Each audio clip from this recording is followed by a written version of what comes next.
Your daily fix of women's mixed martial arts from the UFC, Invicta FC, Bellator, and one championship. Be in the loop, cause Golden State Media Concepts got you covered. Get your fix on women's MMA with Got You Covered on Golden State Media Concepts Women's MMA Podcast.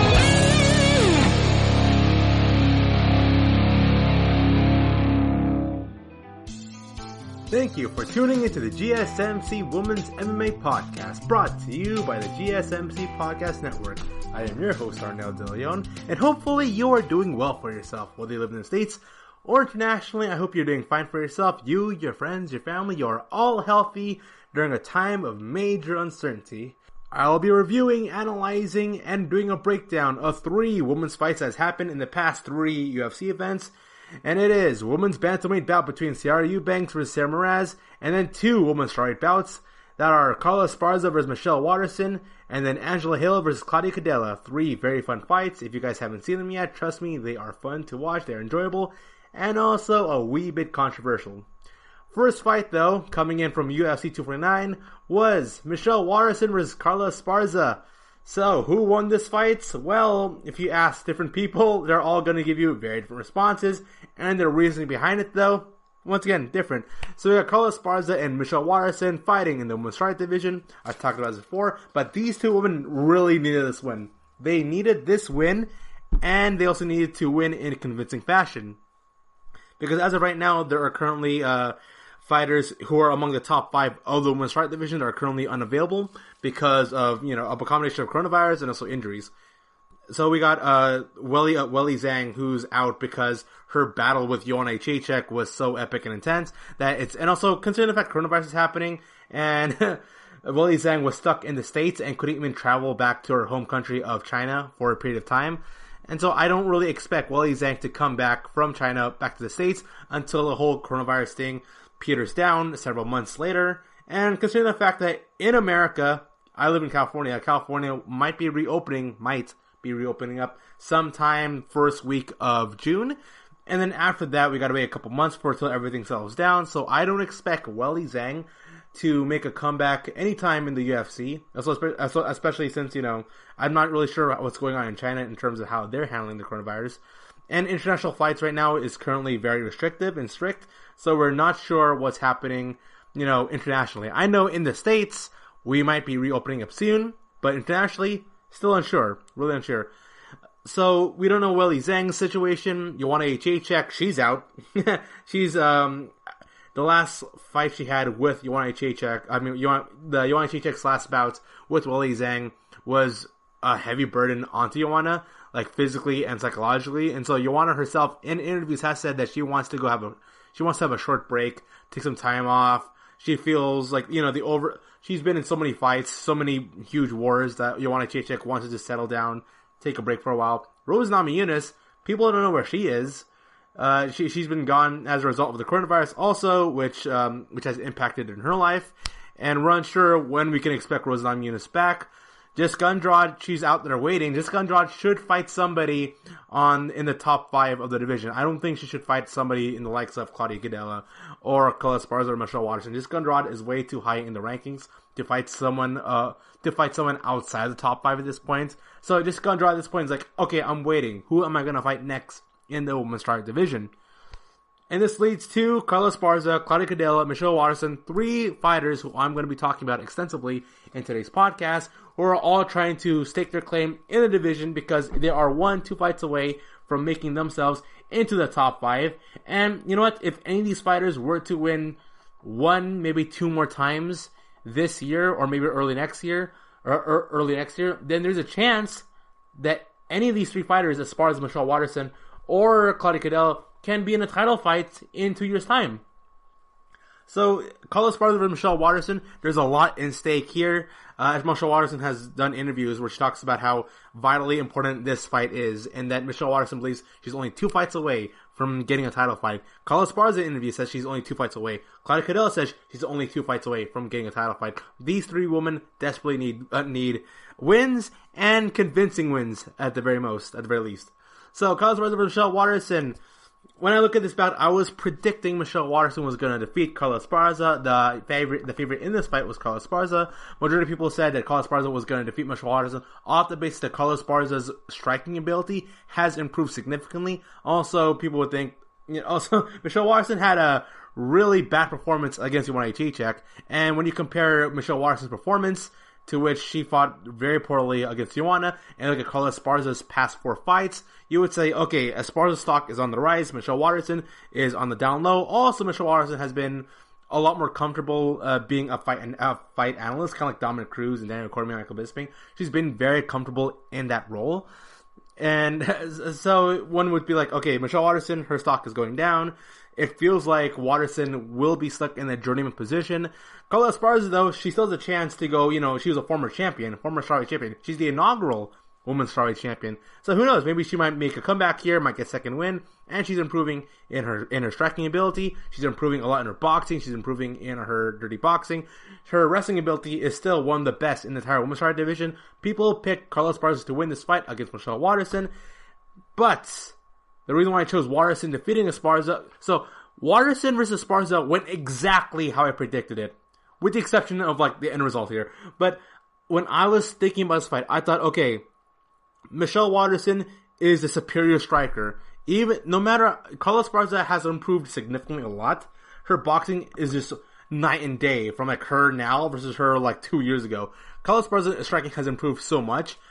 But Michelle Waterson still eats her out in that, in terms of striking. Michelle Waterson has the better kick, she has the better boxing, and also, here's the thing, Michelle Waterson has a very underrated jiu-jitsu and clinch game and Muay Thai game. So if Carla Esparza were to attempt a takedown on Michelle Waterson, I believe Michelle Waterson has good enough reverse wrestling ability to be able to stop Carla Esparza's takedown. That was my personal prediction, and I was right on that. Michelle Waterson was able to stop Carla Esparza. This was a wrestler versus striking. This is a wrestler versus a striker, and a striker was able to nullify everything Carla Esparza did in the wrestling game. I think Carla Esparza had one takedown on Waterson, but Waterson was able to get out of it. Though Esparza had little to no control of Waterson on the ground at any point in this fight. For the most part, this fight really was a striking exchange between a karate fighter and a boxer, and so I'm thinking, okay, Michelle Waterson is stopping Carla Esparza in all the takedown attempts.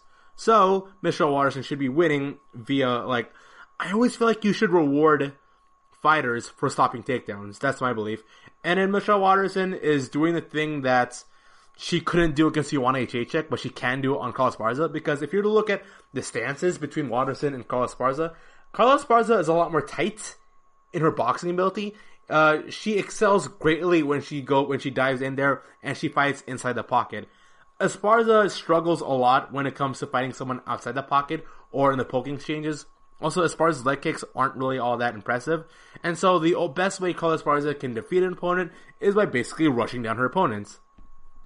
She's rushing down her opponent. She's going to overwhelm them with the dirty boxing, which will then in turn give her an opportunity to go for a takedown or for a knockdown on her opponent, and then do some wrestling and ground pound there.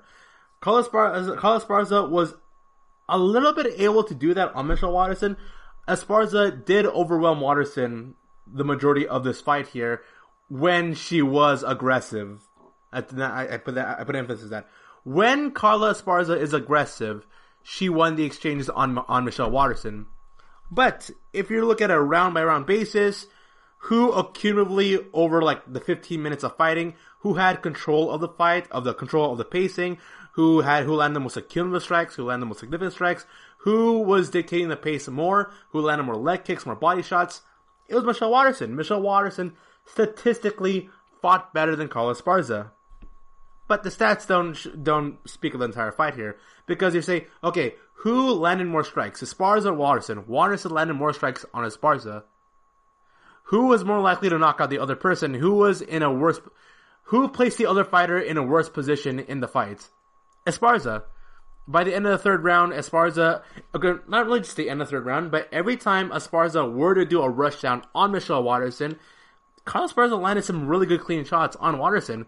Now, the question is whether or not those rushdowns were the equivalent of all the jabs that Michelle Waterson did on Esparza, because Esparza's rushdowns were very far and few between. So Esparza's 5 rushdowns is the equivalent of Michelle Waterson taking control of the fight with her boxing and her kick, and with her karate and her kicks and her jabbing in 10 minutes of the fights. That's the huge question here. Carla Esparza ended up defeating Michelle Waterson in a very controversial finish here, and I'm going to go more in depth into it after the short break here. You're listening to the GSMC Women's MMA Podcast. Come back right after the short break here. We'll be analyzing Carla Esparza versus Michelle Waterson, coming back after the short break. You really can't underestimate the importance of having the right creative work for your brand or your product. Whether it's a logo, a website, a book cover, or an ad campaign, you really need a quality design to make that big difference pop and deliver your overall engagement and success in a competitive market. That's where Design Crowd comes in. Design Crowd has over 750,000 designers from Sydney to San Francisco, ready to help you with awesome creative ideas. They make crowdsourcing work for you. So if you need a logo or you're working on your creative branding, you can go to designcrowd.com and post a brief describing the design you need.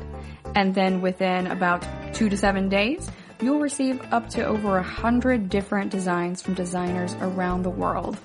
Then you pick the best design and approve payment to the designer. So you're only paying for the design that you want. It takes a lot of the guesswork out of freelancing and out of crowdsourcing. And you don't have to be a huge company like Harvard Business School to use Design Crowd, although they have used it as well. You can start a project on Design Crowd for as little as $99. And if you go right now to designcrowd.com/health and wellness or enter the promo code health and wellness on their website, then our health and wellness listeners will receive up to $150 off of your design project. That's designcrowd.com/health and wellness or entering that promo code health and wellness.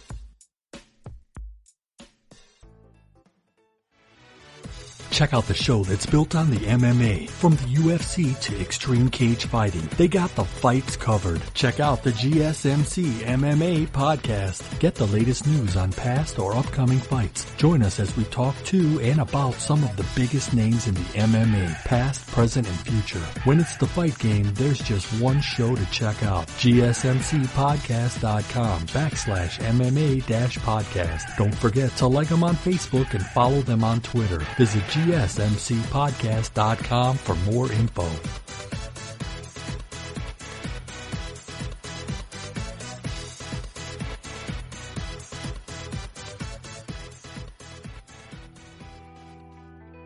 And so the controversial finish of Michelle Waterson versus Carla Esparza, who really won that fight. Here's how the judges scored it. Judge 1 scored it 30-27, Waterson. Judge 2 scored it 29-28, Esparza. Then Judge 3 scored the fight 30-27.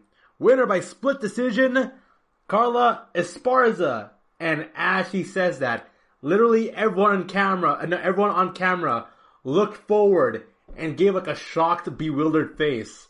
Like Michelle Waterson had perfect. She was like, 30-27, Esparza! Then Michelle Waterson dead eyes the camera. And it's like, what?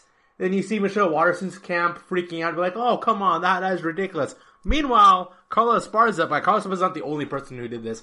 About almost every MMA fight, almost every fighter who won by split decision had the most disappointed look in their face when they won. Even though they won, they look so, they don't feel like they won, if it makes any sense. Like Carla Esparza's like, I won? Really? Wow. And then the judge, and then Joe Rogan or Michael Bisping, they come over, they bring the mic over to their face and be like, so tell me, did you really believe you won the fight? And whatever they say, immediately after the fight is over, after the interview is over, you hear somebody on commentary be like, well, that was a very controversial finish. I don't think I agree with that, but let's move on to the next fight. That's how it felt like for a lot of these fights here. And I'm thinking here, how did Esparza defeat Michelle Waterson in the fight here? And I would say, well, Michelle Waterson, accumulatively did more strikes onto Esparza with her jabs and her leg kicks. But then again, Esparza did a lot more, like I say, who hit harder? Esparza hit Michelle Waterson a lot more harder, without a doubt. I think Michelle Waterson had like a bruised eye by the end of the third round, and Carla Esparza looked perfectly fine.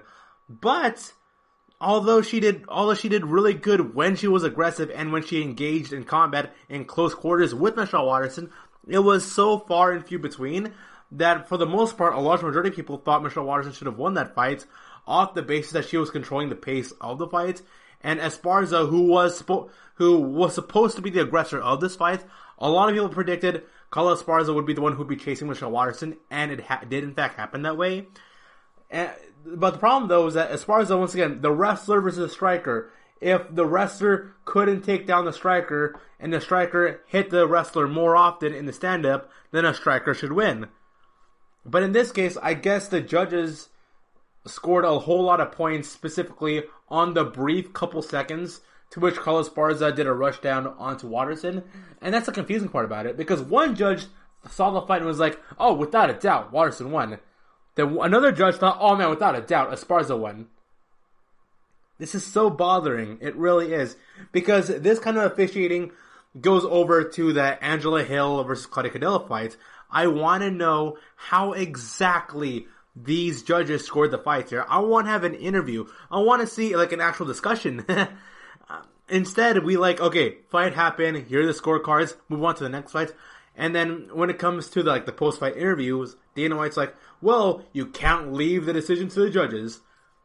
And then I'm thinking, why can't we have the actual judges come to the post-fight interview, post-fight conference, and then tell the actual viewers and tell the actual fighters what happened? I am sick and tired of a lot of these fighters being like, well, apparently I guess I lost because the judges screwed me over. And I'm like, well, the judges are literally right over there. I want to have an open dialogue with the judges. So if they were to say, okay, Claudia Gadelha defeated Angela Hill. Okay, tell the audience, tell the fighters, tell the people who are watching why. Because it always leaves a question mark whenever there's a close fight happening. If there's a close fight, people are like, well, I don't know how the judges are scoring it. Okay, have the camera pan over to the judges, so then judges can be like, they can speak for about 30 seconds to a minute and a half, and they can give a very brief summarization as to why they scored the fight that way. They're not missing much here. You're really not. There's a lot of things you could cut from a UFC pay-per-view show. You really can. To be honest with you, those promo packages are incredibly way too long. To be honest with you, they really are way too long. There's already a bunch of commercials. There's a bunch of advertising happening. The walkout is already long to deal with. It's hard to keep fans' attention during the walkouts, really. And so, I'm like, why can't the camera just go over to the judges? Someone ask them, why did you score Carla Esparza defeating Michelle Waterson? Off what basis did you score Esparza being a better fighter than Michelle Waterson? Is it because of the rushdowns? Is it because she attempted takedowns? Is that how it is? Did Waterson lose points because she got taken down, even though she defended it herself? Was Michelle Waterson losing points because she was the one backpedaling the entire fight? What is going on here? Man, it gets really frustrating knowing that. And so Carla Esparza, in the post-fight interview, she's like, okay, who am I challenging? I want to face Claudia Gadelha in a rematch, because Esparza and Claudia Gadelha did fight before, and it'll be Esparza versus Gadelha 2. And then from that point on, Esparza expects to fight somebody within the top 5, maybe top 4 rankings. Rose Namajunas is unavailable. Jessica Andrade will probably be the next matchup here. So I'm thinking right now, Carla Esparza in her own mind is, okay, I defeated Waterson. Now I'm going to defeat Claudia Gadelha, and then I'm going to challenge Jessica Andrade. Then by beating Jessica Andrade, that bypasses me over the other fighters, because Joanna Jędrzejczyk is unavailable, and Rose Namajunas is unavailable right now. So that you're now going to be matched up against Weili Zhang. That's my guess here as what to expect from Carla Esparza. And once again, I don't know what Jessica Andrade's position is right now in the UFC, in the fact on who she's going to be fighting soon. I don't expect her to fight Joanna. I don't expect her to fight Rose. So who's Andrade facing then? It probably has to be Esparza. to be honest with you. So Carla Esparza challenges Claudia Gadelha. That's going to be a very fun fight, though. My only problem here is, though, just like Claudia Gadelha, I'm gonna be more in depth with Claudia Gadelha's fight against Angela Hill later on. But even though she won the fight, she didn't win it in such a convincing fashion that even if she were to go on and defeat Claudia Gadelha in somewhat the same fashion to which Esparza defeated Michelle Waterson here right now, I don't think it gives her, it bypasses her into like getting a title shot anytime soon. I really don't. Because this fight with Michelle Waterson, although, yeah, good for you. You beat her, you defeated her, you defeated somebody who's one rank lower than you. That must mean you're almost close to reaching the top 5. Well, this fight here wasn't all that impressive for Esparza. Same thing for Claudia Gadelha. Those two fighters are challengers making their way up the rankings. And I agree with Chael and a lot of fight analysis in that champions should fight like champions, while challengers should fight like challengers. Now, what does that mean? This also pertains to Michelle Waterson. The championship-style fighter, the one like Joe Rogan always says, oh man, they're booing the champion here, but he's fighting the smart fight, he's the champion. The idea is that if you are a champion, it's alright for the champion to fight kind of passive, to fight kind of savior, because there's a lot at stake if the person were to lose his belt. So it's understandable as to why a champion fights very safe, very precautious, not being all that aggressive. And then there's a challenger. The idea is that challenger has to decisively defeat the champion in order to become the champion. That a challenger they have to be aggressive. They have to assert their dominance into all their fights as they're climbing up the rankings here. And then you see Esparza and Michelle Waterson. A lot of people are commenting on this fight, saying these two fighters don't look like they're fighting to make their way up the rankings. They're playing it way too safe. And because they're playing way too safe, that makes them unappealing in order for them to go fight anybody in the top 5 of the rankings. And I kind of agree with it though, because Weili Zhang's fighting style, Weili Zhang, Joanna Jędrzejczyk, Rose Namajunas, those 3 fighters, including Jessica Andrade, they dictate the pace of all their fights. They always dictate it. The only time those fighters get overwhelmed when another fighter dictates their own pace. And people who try to force their own pace in a fight are typically the challengers. So tell me, why is Carla Esparza and Michelle Waterson fighting like these smart championship type fights, even though they're not championship fighters? Yes, Esparza was a former champion.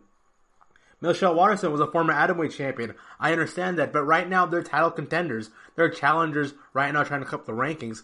They should try to assert their dominance more in their fights instead of being a little bit more passive, because by them being a little more passive, they seem like they're more focused on prolonging their career as an MMA fighter than it is being a champion.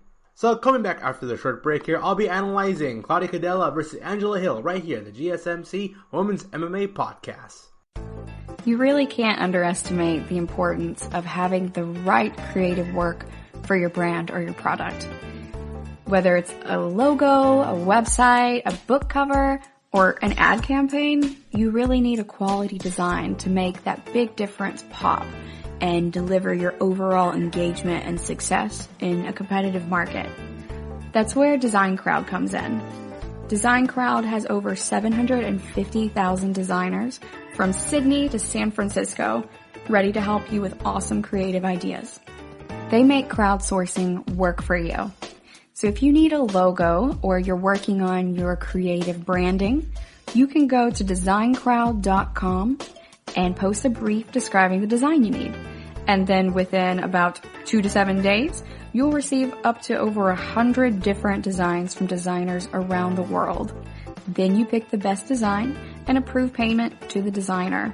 So you're only paying for the design that you want. It takes a lot of the guesswork out of freelancing and out of crowdsourcing. And you don't have to be a huge company like Harvard Business School to use Design Crowd, although they have used it as well. You can start a project on Design Crowd for as little as $99. And if you go right now to designcrowd.com/health and wellness or enter the promo code health and wellness on their website, then our health and wellness listeners will receive up to $150 off of your design project. That's designcrowd.com/health health and wellness, or entering that promo code health and wellness. Are you looking for the very best NFL and college football podcast? Then check out the GSMC Football Podcast. Get the latest football news both on and off the field. From the NFL Draft to trades to the rumor mill to the NFL Combines. They got you covered. That's GSMCpodcast.com/football-podcast. Get updates on college rivalries, game day insights, and much, much more. It's football talk the way you want it. This show eats, sleeps, and breathes football. Don't forget to like them on Facebook and follow them on Twitter. Visit GSMCpodcast.com for more info.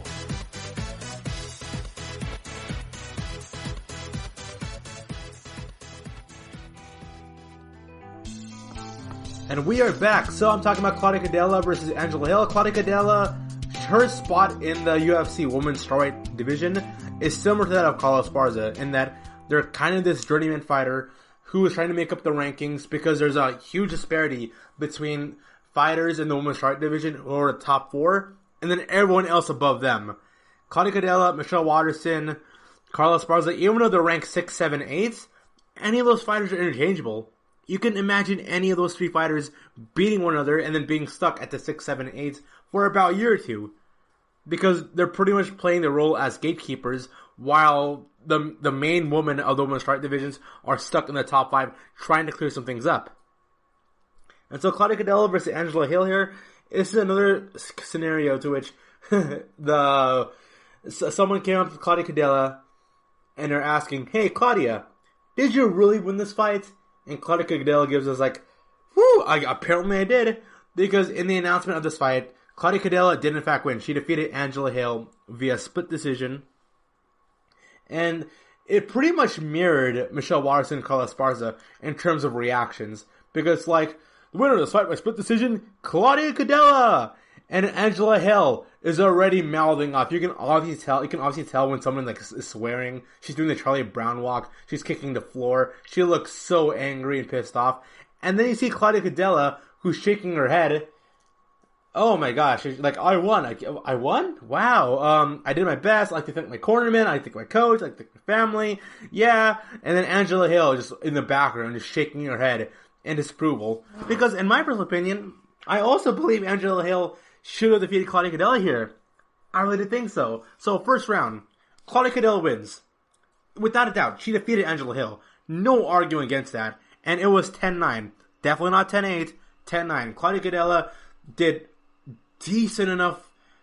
She did decent enough in her striking and stand-up game to not make it look like Angela Hill was completely smoking her in the stand-up, which she kind of does do in the second and third round. But in the first round, Claudia Gadelha showed really well for himself, and it looked like that she defeated Angela Hill 10-9, especially when it came to the takedown, and Claudia Gadelha was able to do some ground and pound onto Angela Hill. Angela Hill was not in a good position, and there's no way anyone could argue that Hill won that round. No way you can argue that. Second round, Claudia Gadelha versus Angela. Claudia Gadelha, she already looks gassed out, to be honest with you, and she was. It looked like she pulled everything out. She pulled everything out in the first round of the fight, and then when we got to the second round, for the first half of it, it looked like Claudia Gadelha and Angela Hill were about evenly matched. Though Claudia Gadelha did a lot more better in her counter striking, and that it looked a lot more impressive than Hill's. So we would see Claudia Gadelha, we would see Hill. So Hill would hit Claudia Gadelha with a 3-punch combo, 1, 2, 3, go for a body punch, and then Claudia Gadelha would go for a punch, Angela Hill blocks it, then Claudia Gadelha would go for a right hook, and she would land a really nice looking hit on Hill. And although that one punch looked really good than all the punches Angela Hill threw, Angela Hill did throw 3 really good hits onto Gadelha. This is very similar once again to Michelle Waterson and Carla Esparza here. Do you were in a striking exchange? Who won? Is it the fighter who threw the most cumulative strikes? Or is it the fighter who had the hardest looking punch? And here's the thing, even though Claudia Gadelha rocked Angela Hill several times with these hard hits, Hill was totally game. Hill was game. She didn't look all that gassed out, to be honest with you. Angela Hill was able to be consistent from first to third round, while Claudia Gadelha was slowing down. First round, she's like, okay, I got the second round. Okay, I'm kind of getting this. It's not working out well for me, but alright, third round, I'm definitely going to make a comeback here. Third round, Claudia Gadelha, she's out of it. She's gassed out. She's fighting very slow. The best part about Claudia Gadelha's game is her ability to clinch and do ground. Claudia Gadelha is a more complete overall fighter than Angela Hill. Angela Hill's biggest weakness is her grappling ability. She's an exceptionally really good boxer.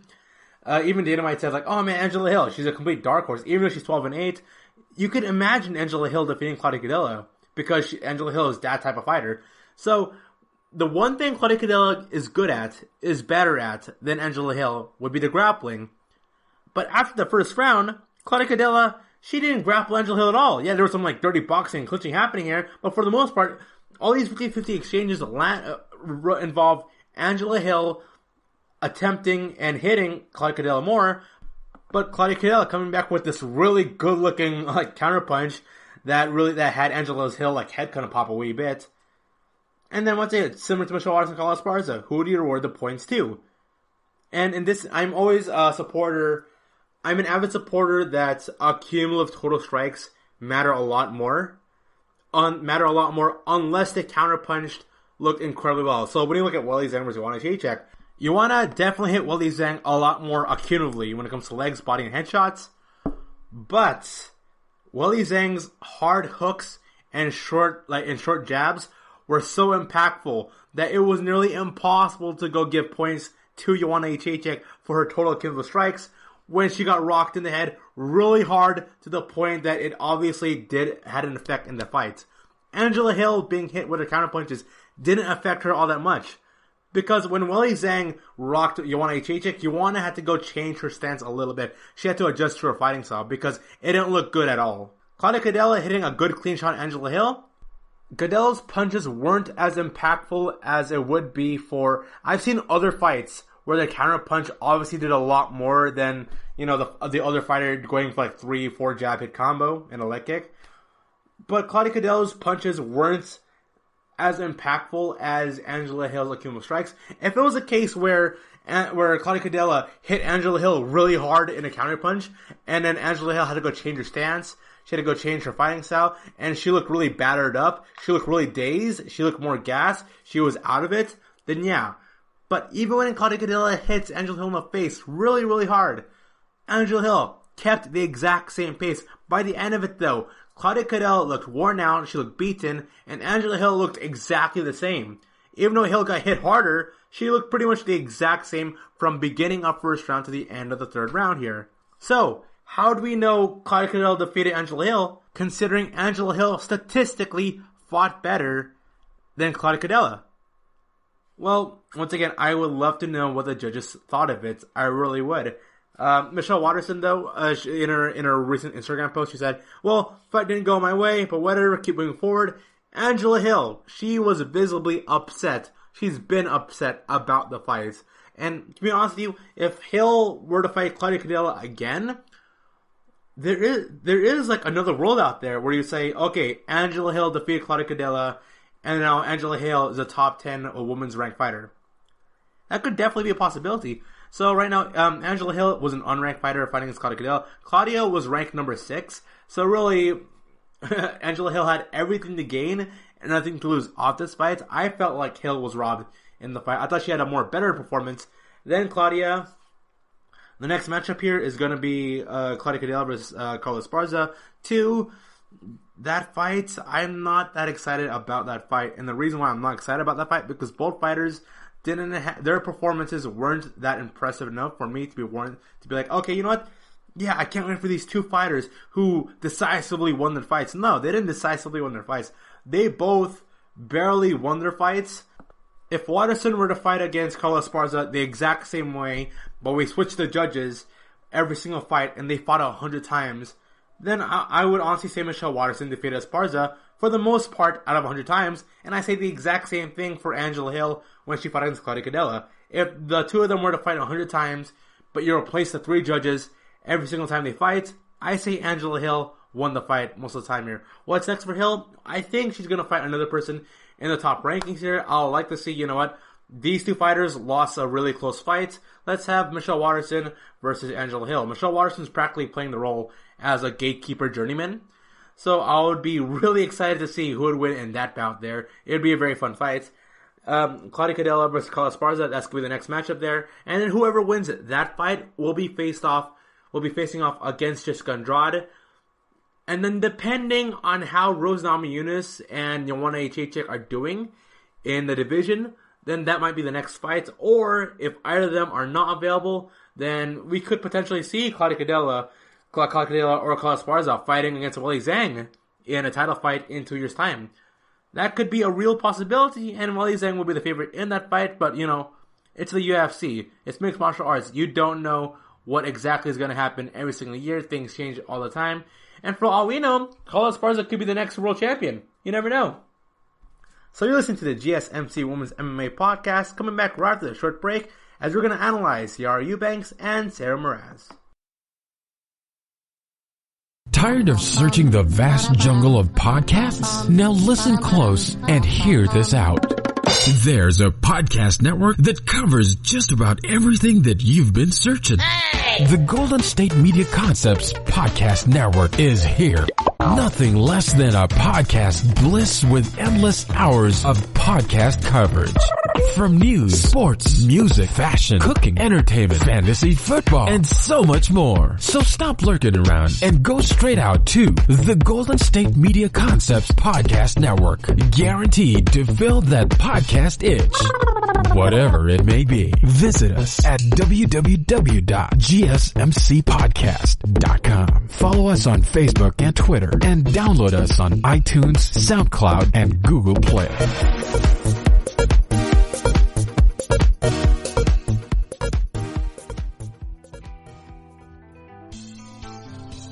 And we are back. So let's go towards the women's bantamweight division. What's going on here? We got Sijara Eubanks versus Sarah Moraz, and in this fight, though, it was a very dirty fight, honestly.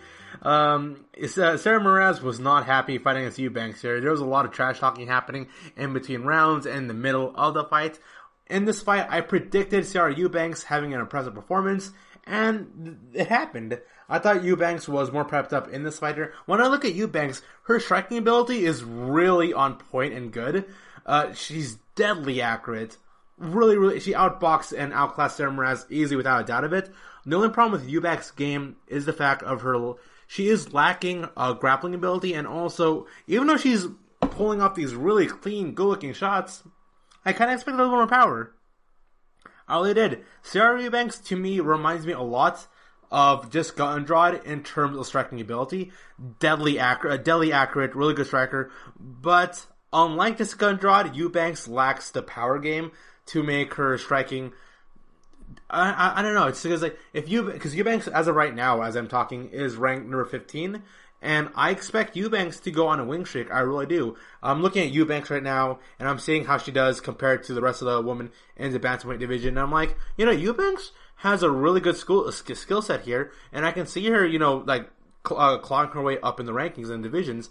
And I'm looking at Eubanks, I'm like, okay, you got good striking. All you're missing right now is the grappling and the power behind the striking, which I think she will develop as time continues on in her run in the UFC. I really don't think Eubanks is gonna fight by the end of 2020. I think she really should. But looking at the women's bantamweight division here, I can see Eubanks fighting off against Sarah McMahon. I think that's a really good matchup stylistically for Eubanks here. It'd be honestly interesting. Sarah McMahon versus Sijara Eubanks could be a fight night contender. It really could be.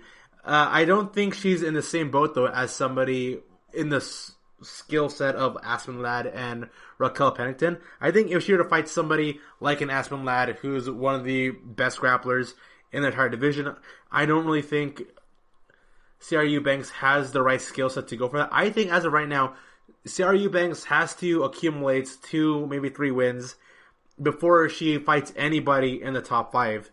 So I say the best choice for Eubanks in order for her to climb up is to accept fights against Sarah McMahon, Yana Kutskaya, and then it's either Irene Aldana or how confident she is fighting against somebody like Raquel Pennington. Raquel Pennington right now is in the downswing of things, so I think it's a good opportunity for Eubanks to fight somebody who is number 6 ranked.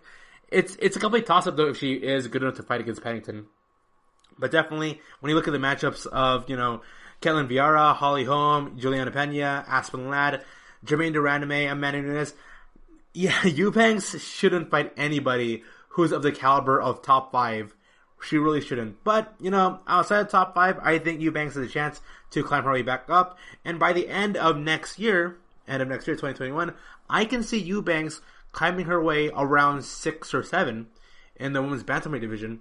I can really expect that because she has a really high ceiling, and I hope she gets that point, really. So while Eubanks is trying to make her way up the women's bantamweight division, we got a matchup here. It is confirmed last Monday from MMAJunkie.com that Sara McMann versus Aspen Ladd is in the works for UFC June 27 events. An exciting bantamweight matchup is in the works for an upcoming UFC event on June 27. MMA Junkie confirmed on Friday that former bantamweight title challenger Sara McMann and Aspen Ladd have agreed to fight on that date. UFC has not yet made any official announcement. We don't even know where Fight Island is. Didn't Dan White said that Fight Island might be happening end of June, early July? Not really sure, but Aspen Ladd bounced back from her first loss of her pro career to Germaine de Randamie with a third-round TKO victory over Yannicka Takaya. She was slated to face Juliana Pena in March. However, Pena was forced to withdraw due to an injury. Her octagon resume also includes wins over Sijara Eubanks, Tanya Evinger, and Lena Landsberg. McMahon returned to action in January with a dominant decision over Lena Landsberg. The win snapped a 2-fight skid that began prior to her pregnancy hiatus in 2018. Her octagon resume also includes wins over Jessica Ai, Alexis Davis, and Gina Mazzani.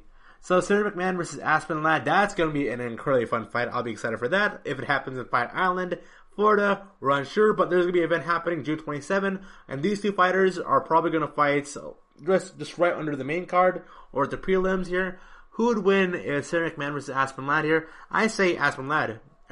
Aspen Ladd's one loss is against a very game Germaine de Randamie, who could have been a women's bantamweight champion. So if I look at that and look at Sara McMann, I say alright, what can Sara McMann do better than Aspen Ladd that Aspen Ladd can't adapt herself into?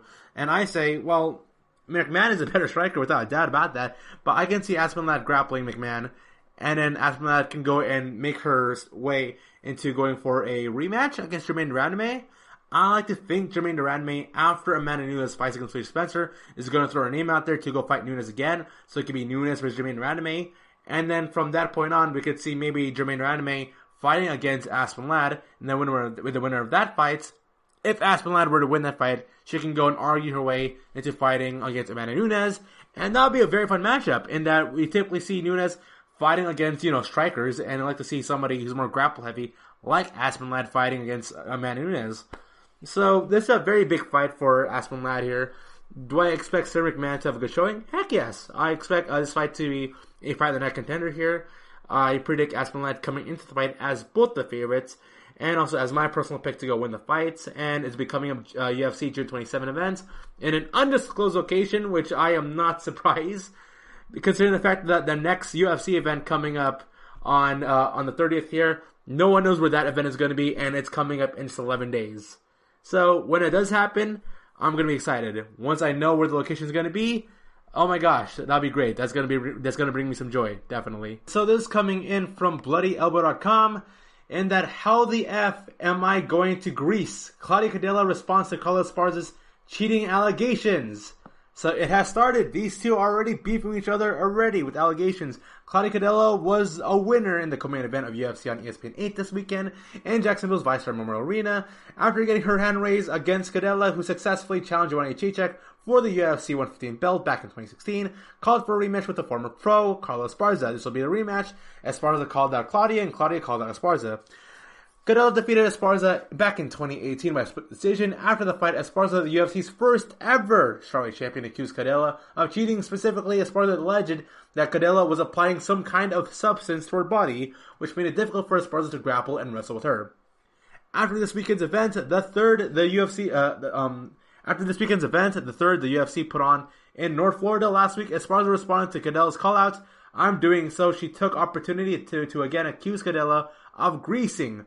Carla Esparza goes on Twitter and says, "Let's run it back. Leave the grease at home this time." Fist emoji at Claudia Gadelha. Let's run it back. Leave the grease at home this time. At the UFC on ESPN 8 post-fight press conference, Gadelha was asked her opinion of that tweet, and she wasn't impressed. It's 2020. The sport is evolving so much. Come on, I have the commission following me from the time I step in the octagon to the time the fight is finished. How the F am I going to Greece? Said Claudia Gadelha. Carla Esparza, stop with your effing excuses and let's get back in there again. So, it has begun. It has begun with Claudia Gadelha and Carla Esparza already beefing as it is. And these two are expected to fight sometime later in the end of this year. I don't think they're going to be laid off that much from like fighting now to fighting later. I can expect these two fighting each other in the December UFC show.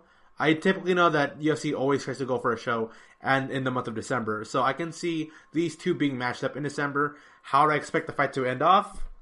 Well, I gotta go with Gadelha. I really do. Carla Esparza, I know I should like Carla Esparza, but really, Carla Esparza is really good at the grappling game, and if she doesn't beat you with the grappling game, then there's no way I can see her winning, with the exception of the judges scoring her, or being in her favor. But when I look at Claudia Gadelha, and I look at Carla Esparza, I look at what they're good at, what they're not good at, and since Claudia Gadelha has a more of a complete game, I expect her to defeat Esparza. But then again, I said the exact same thing for Michelle Waterson for Esparza. I thought Michelle Waterson has the more complete game over Esparza. Esparza defeated her, so no, I feel dumb for saying that, but I am still a firm believer that Waterson defeated Esparza in that fight. And now, these two are beefing right now, and when they do fight, alright, I want to see who wins this one. If Carla Esparza can expand a bit more on her striking game, then I really do believe Carla Esparza can beat Claudia Gadelha, but my money is on Gadelha for winning the fights. You're listening to the GSMC Women's MMA Podcast, coming back after the short break. This is your ultimate stop for everything sports. The Golden State Media Concepts Sports Podcast. Should I say more? From the NFL, MLB, the NBA to MMA, it's all in here. The Golden State Media Concepts Sports Podcast. Listen now.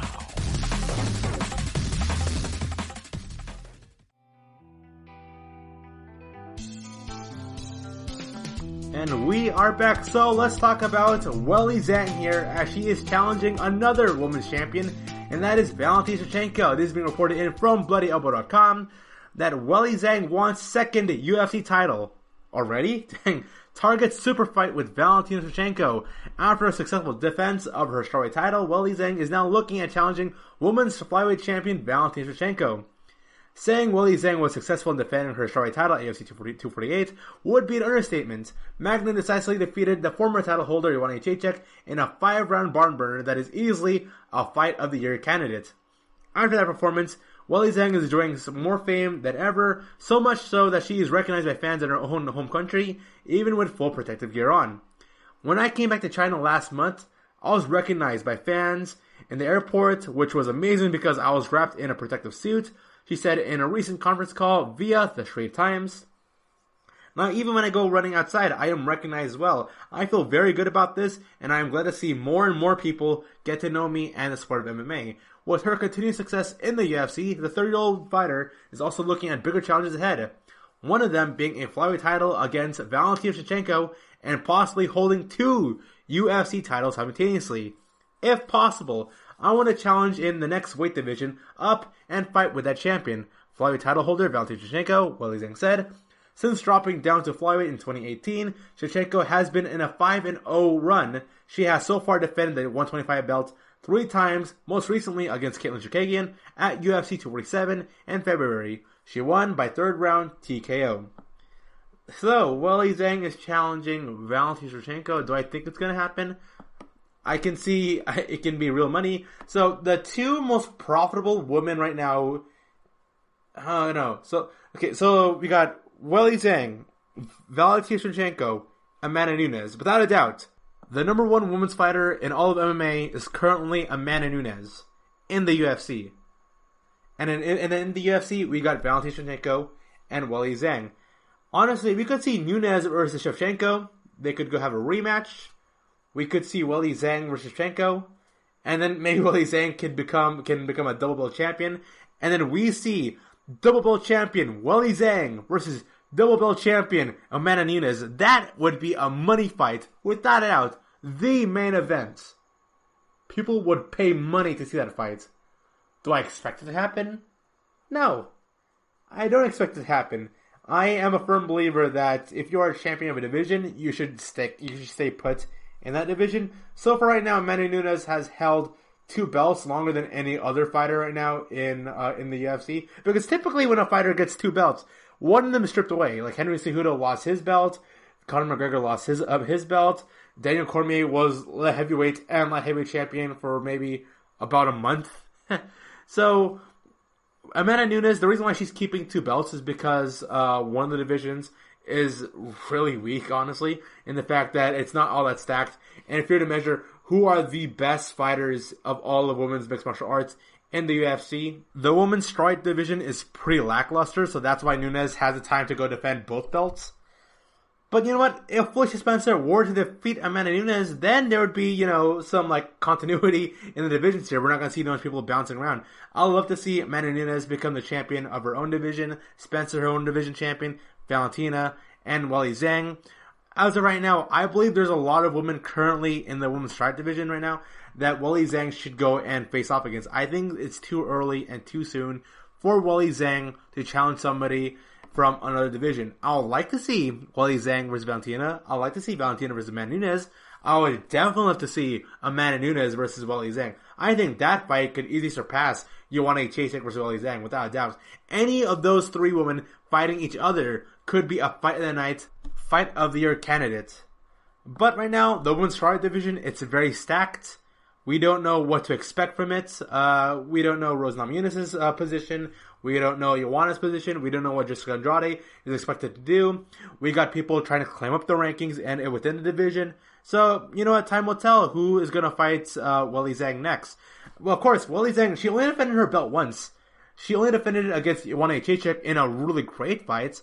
But I think it's fair for Weili Zhang to go get a couple more defenses on her title, on her resume, before she challenges another champion. Because both Valentina and Amanda Nunes, they've defended their belt multiple times already. I think Weili Zhang should defend her belts multiple times. Then she could go make the claim, be like, you know what? I want to fight Valentina. I want to fight Amanda Nunes. I want to hold 2 belts. I'm up for Weili Zhang to do that after she defends her belt a handful of times. And so we're talking about Amanda Nunes here, and it is announced that it'll be Amanda Nunes versus Felicia Spencer at the UFC event on May 30, 11 days away. I'm excited for this, but also the betting odds are out. And I'm looking at the betting odds here, and I am just wow. So, this is coming in from DraftKings Nation here. The 2-division women's champion, Amanda Nunes, will put on one of her belts on the line in the featherweight division when she takes on Felicia Spencer at the UFC event scheduled for May 30. It's only 11 days away, and we don't know where the location is going to be. Is it going to be in Vegas? Is it going to be in Arizona? Is it going to be Jacksonville, Florida? We don't know. But Amanda Nunes is one of the biggest stars in all of MMA, with both the bantamweight and featherweight belts in her possession. The Lioness has a 19-4 record and has won 10 of her past straight fights, beating some of the biggest names of all time: Ronda Rousey, Miesha Tate, Chris Cyborg, Holly Holm in that streak. Felicia Spencer is 8-1 as a pro, and is known as a submission specialist. The Canadian knocked out Zara Fern in her last outing in February, which was her rebound from a decision defeat to Chris Cyborg at UFC 240 last July. Just going to put it out there, Felicia Spencer's performance against Chris Cyborg was very impressive.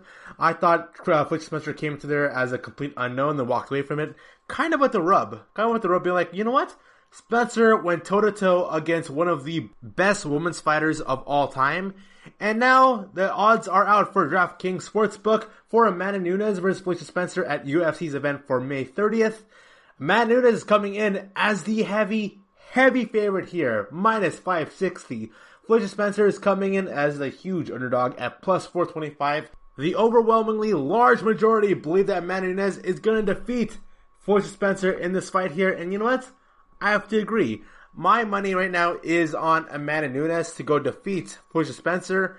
I say Amanda Nunes can go and knock out Felicia Spencer potentially early in the second round. That's my prediction. But even though I believe Amanda Nunes is going to defeat Felicia Spencer, don't count on Felicia.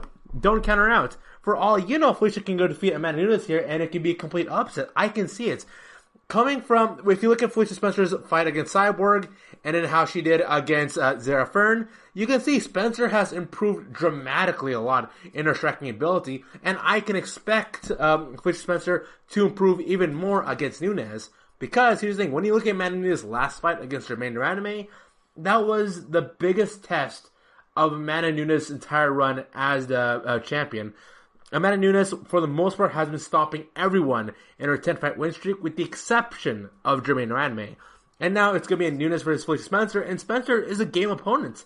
Don't doubt her out. Felicia Spencer, for all you know, can be the victor of this match. She can defeat Amanda Nunes. I won't be surprised if Felicia Spencer ends up defeating Amanda Nunes. And the reason for that is because Amanda Nunes, if she still maintains the level of confidence that she's had before the Germaine Duraname fights, I know Amanda Nunes can defeat Spencer. But my idea, because by the end of the Nunes versus Germaine Duraname fights, it looked like the Germaine Duraname, the momentum was carrying over towards her side, and Amanda Nunes went from being this feared striker who can knock out everyone in the first round to this slowed down championship style fighter. People like to bring up a championship style fighter being kind of a boring fighter because they're trying to play it safe, because they know there's a lot to lose. If they were to lose the fight, they would lose the belt. So if Amanda Nunes does transition into becoming that championship fighter, the one who's very passive, the one who plays it very safe, then there's a chance here that Felicia Spencer will carry out here with the victory here by being a superior boxer than Nunes. Because in my personal opinion, when I saw Nunes fight against Germaine Duraname, it was the only time I ever saw Nunes not feel as confident in her striking ability when fighting against her opponents. And maybe that level of like low self-esteem and low confidence of herself might carry over in the Spencer fight. Felicia Spencer has a really high level of striking, and even though Spencer isn't ranked all that high when it comes to total accumulation of saying, okay, who are the best fighters? Who are the best female fighters in all of UFC? Spencer, I can tell you right now, 100%, she's not up there in the top 15, but I can guarantee you, Spencer has the skills, the abilities, and the tools to take on somebody with the likes of Amanda Nunes, and this could be an upset victory as we know it. You're listening to the GSMC Women's MMA Podcast, coming back after the short break.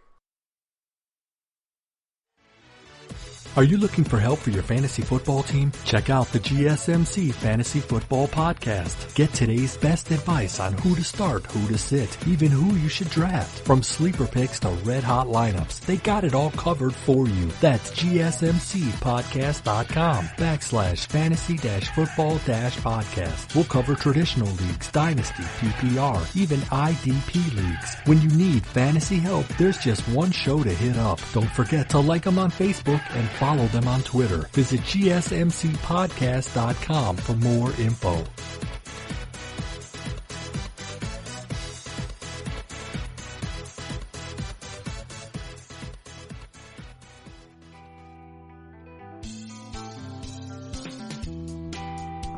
Hello and welcome back to the GSMC Women's MMA Podcast. So, as per usual, I like to end all my podcast episodes with quizzes. Let's test out your overall knowledge of the sport of mixed martial arts and the UFC. How knowledgeable of a fan are you? Are you a casual? Are you hardcore? Well, it doesn't really matter actually, because these quizzes are meant to, be kind of educational. So let's do it here. I found a quiz here from joe.co.uk Sports Daily, and here it's going to ask me, only the most hardcore of fight fans will get 2020 in our big fat UFC quiz of the year. So, what a crazy year in the fight game, and what will go down as the most newsworthy year in MMA history. 2016 has seen unprecedented interest levels in what was only recently considered an underground sport. So, your knowledge of 2016, so it's only been 4 years, but I felt 4 years has changed. Like, a lot has happened in the past 4 years. So let's see how well you remember 2016 and how well you know the minute details of 2016. So, what was the first title to be switched in 2016? Was it the welterweight belt, the heavyweight belt, featherweight title, or bantamweight title? 2016. This has to be bantamweight, and the answer is bantamweight, and that is when, that's when Dominic Cruz defeated TJ Dillashaw. Yeah, when Dominic Cruz defeated TJ Dillashaw, that was the first time the bantamweight belt was switched of the year 2016. Who was the first man that Donald Cerrone fought in 2016? That has to be Alex Oliveira. Got it. I got Oliveira correct on that. I remember Oliveira went on a down skid for a while in the year of 2016, and then he's making a big bounce back here. And honestly, Alex Oliveira looks really good nowadays. He does. How many times did Stephen Wonderboy Thompson fought in 2016? Did he fought 3 times, 4 times, or 2 times? Nobody fights 4 times. In 2016, that's when he was making his rise, so I say 3 times. And the answer is yes, it is 3 times. Wonderboy Stephen Thompson. Here's the thing. When you're a challenger, you fight 3 times a year. 3 or 2 times a year. But if you're a champion, you know what? I only fight maybe once a year. It gets ridiculous because you become kind of more lazy when you become champion. And it's because you're a lot more passive, you're a lot more safe. It's also in your fighting style. You turn from this aggressive person who tries to knock out everyone, i.e. Tyron Woodley, to this like very safe fighter who doesn't want to get knocked out. He's fighting the championship fighting style, which I find so interesting. That the championship fighter style is passive, be safe, don't be reckless, and the challenger style is the exciting style. I find it really interesting. And what round did Miesha Tate defeat Holly Holm at UFC 146? Definitely not the first 2 rounds. What round did Miesha Tate defeat Holly Holm? I say it's either the 3rd or the 4th round. And it was the 5th round, actually. Dang, it was a grind-out fight then. Holly Holm's cardio just didn't help her out. For Tate, who is an experienced Wiley veteran, a championship pedigree without a doubt about it. Too bad that people only know Miesha Tate for her one-sided rivalry with Ronda Rousey. Who won the main event of the UFC's first event in Croatia? Was it Ben Rothwell or Junior Dos Santos? And Junior Dos Santos won the first event in Croatia because I don't think Ben Rothwell, even back in 2016, hasn't really excelled that much in the rankings. I remember Junior Dos Santos had a really good year in 2016. Khabib Nurmagomedov made his comeback in April. Who was his opponent? Who did he face in 2016? Was the Michael Johnson fight 2017? Oh, it was Daryl Horcher. Yeah, Michael Johnson was after 2016 then. So, if you want to brag about your friends, who was the first opponent Khabib faced in April of 2016? Very trivial information there. It's Daryl Horcher. You're going to impress your friends right there. How did Demetrius Johnson beat Henry Cejudo at UFC 197? Didn't he beat him he beat him by TKO? It's super annoying, right? Cejudo is like on the top of his game right now. He's retired right now. Demetrius Johnson is still active, and we don't know when Demetrius Johnson is intending to go retire after his long career. So, I respect both of these guys. True or false? Both of Chris Cyborg Destino's UFC bouts finished in the first round. Both? Oh, false. Okay. Okay. Her debut was definitely first round knockout, and then in her second fight, she went for a second round TKO. So I remember because she didn't really become like the technical boxer that she became later, till the tail end of her career in the UFC. That's what I remember. Who didn't Damian Maia fight in 2016? Once again, I know these are very trivial information questions here, but I remember everything from 2019 and 2020, so. Who didn't Damian Maia defeat fight in 2016? Matt Brown, Gunnar Nelson, or Carlos Condit? Who he did not fight? I don't remember him fighting Gunnar Nelson. Yeah, he definitely fought Carlos Condit. I remember that. So the answer here is Gunnar Nelson. What was Anthony Pettis' record for 2016? He lost the belt in 2017, didn't he? It's either he lost the belt by the end of 2016 or he lost the belt at the end of 2017. I have to go here with 1-3. Wow, really 1-3 in 2016? He had such a good run in 2016, though. That's the weird part of it. No, he's got a very noteworthy run in 2016. That's what I remember him for. So Anthony Pettis went 1-3 in 2016.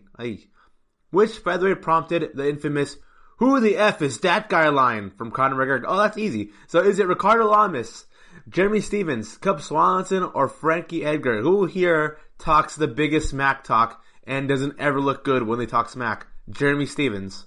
Jeremy Stevens looks very different nowadays, like physically. Who won the Ultimate Fighter Season 24?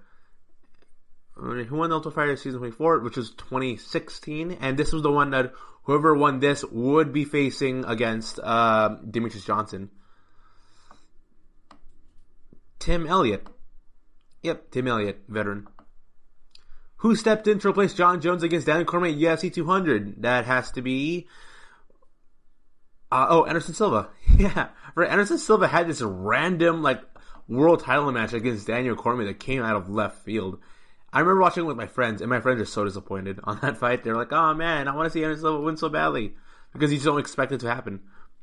In what round did Tyron Woodley knock out Robbie Lawler to become the welterweight champion? Well, that's easy. That is in the first round. Tyron Woodley was a knockout. I always say this, Tyron Woodley literally has all the skills to become the complete perfect fighter in the UFC. I don't think he cares about mixed martial arts all that much, really. I think he has his priorities or other stuff. What was the result of Conor McGregor versus Nate Diaz in the rematch at UFC 202? Oh, that was a majority decision. Really, that's a majority decision. I always thought the fight was a split decision because it was incredibly close.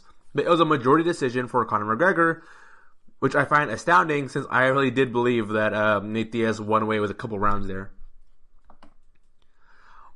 At what event did CM Punk made his ill-fated UFC debut? UFC 205, UFC 204, UFC 203, or UFC 202? The answer is UFC 203. So I keep hearing from CM Punk's camp that he's still interested in mixed martial arts. Not happening. True or false? Michael Bisping went 3-0 in 2016. Oh, that's true. Yeah, that was when Michael Bisping's second win was coming back.